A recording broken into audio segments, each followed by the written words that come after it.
चुके हैं। ये हैं सोफिया अरफात साहब, जो कि एक पॉलिटिकल एक्टिविस्ट हैं। सोफिया अरफात साहब, आपका भी हमारे आज के इस दिन पर बहुत बहुत इस्तकबाल और बहुत बहुत मुबारकबाद आपको भी आज के इस दिन की। आपसे भी सेम सवाल हम पूछेंगे कि आप इस करगिल वॉर को कैसे देखते हैं? करगिल वॉर बेसिकली अगर हम देखें तो first of all it was a trust deficit. दोनों मुल्कों के बीच में जो ट्रस्ट डेफिसिट है वो वहां पे जाहिर हुआ। सेकंड थिंग वाज दैट कि उस वक्त पाकिस्तान की गवर्नमेंट और वहां की जो आर्मी, जो उनका रवैया है वो खुल के सामने आया कि they are not on the same line, कभी भी एक लाइन पे रहे नहीं है। तो वाजपेयी जी यहां से 99 में मतलब फैब में लाहौर चले जाते हैं खैर सगाली के तौर पे, एक बस में जाते हैं और उसी विंटर में वहां पे उनको फौज की तरफ से, तो जबकि नवाज शरीफ साहब जो उस वक्त के प्राइम मिनिस्टर थे खुद उन्होंने एडमिट किया कि I was not in loop, बिल्कुल I was not aware about this military operation. बिल्कुल, तो ये चीज वहां पे हुई कि वहां पे डेमोक्रेसी को कभी सांस नहीं लेने दी गई है पूरी तरह से, और वो मुल्क के जनरल्स जो है डिक्टेटरशिप के आदी हो चुके हैं, बिकॉज जितने भी सारी पर्क्स बड़ी चीजें वो आर्मी ही वहां कंट्रोल करती है। और अभी तक वैसा ही सिलसिला बहुत पहले से, जब पहली बार मार्शल लॉ वहां पे लगा था तो यही सारी चीजें उसमें भी दिखाई दी।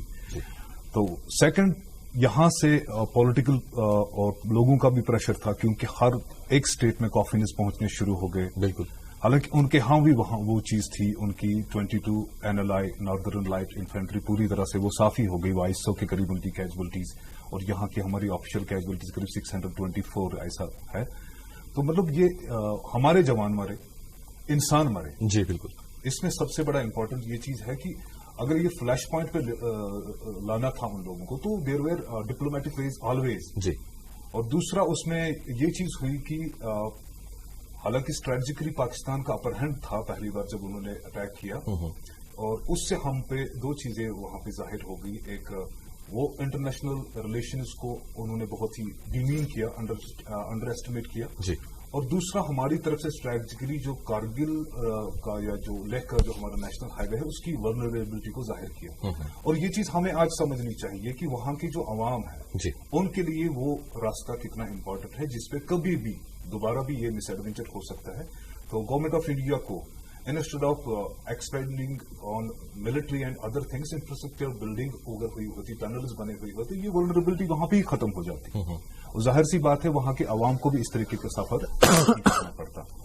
And coming back to the diplomatic pressure, Pakistan को अल्टीमेटली वहां से और पुलिस मिलिट्री स्ट्रेटजी, यहां से जितना भी मिलिट्री पावर यूज हुआ, दोनों चीजें, और इंडिया वहां उस टाइम इस कंटेम्पररी टाइम पे एक मिलिट्री पावर के तौर पे उभरा कि उन्होंने एक बहुत ऐसी जंग जीती जहां पे उनका अपर हैंड नहीं था, और दूसरा डिप्लोमेटिकली भी उन्होंने पाकिस्तान को वहां पे हरा दिया। ये एक मानने वाली बात हो जी, क्योंकि अमेरिका, बिल क्लिंटन उस वक्त प्रेसिडेंट थे,